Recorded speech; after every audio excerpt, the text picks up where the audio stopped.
Bismillahirrahmanirrahim. Kitab Riyadhus Shalihin karangan Imam Nawawi. Qala Imam Nawawi wa nafa'nahu bi ulumi fid dharain. Amin Allahumma amin. Kitab zikir kepada Allah Subhanahu wa taala. Bab tentang keutamaan dan anjuran berzikir. Bab tentang keutamaan dan anjuran berzikir.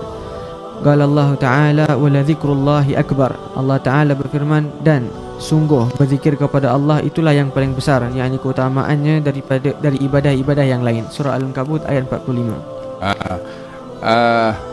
Salah satu makna wala dzikrullahi akbar, dan zikir kepada Allah lebih besar, maksudnya zikir kita kepada Allah dan zikir Allah kepada kita. Zikirnya Allah pada kita lebih besar daripada zikirnya kita kepada Allah. Wala dzikrullahi akbar, zikirnya Allah pada kita lebih besar daripada zikirnya kita kepada Allah. Apanya yang lebih besar?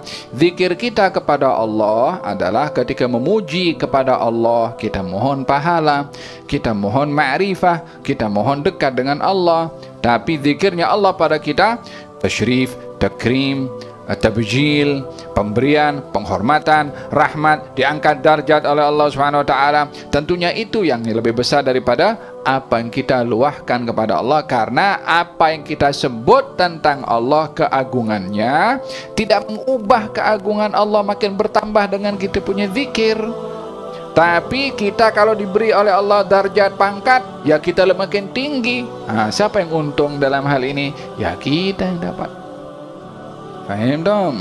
Wala dzikrullahi akbar, zikirnya Allah pada kita lebih besar daripada zikirnya kita kepada Allah Subhanahu wa taala. Untuk kita dapat dizikir oleh Allah, ya kita kena zikir Allah Subhanahu wa taala.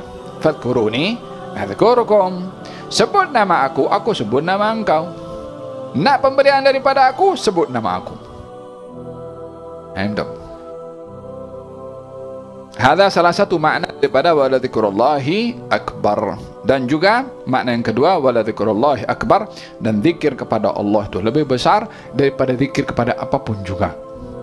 Apa saja yang disebut, tak ada yang lebih besar daripada sebutan menyebut nama Allah. Artinya tidak ada tidaklah seseorang menyebut apapun yang besar di dunia ini dengan meyakini lebih besar daripada Allah, atau janganlah menyebut sesuatu di dalam hati ini daripada makhluk-makhluk ini besar, sementara kita tahu yang lebih besar adalah Allah Subhanahu wa taala, sehingga kita tidak gerun dengan sesiapa pun kecuali kepada Allah, tidak mengagungkan kepada sesiapa pun kecuali kepada Allah Subhanahu wa taala. Maksudnya lebih besarlah.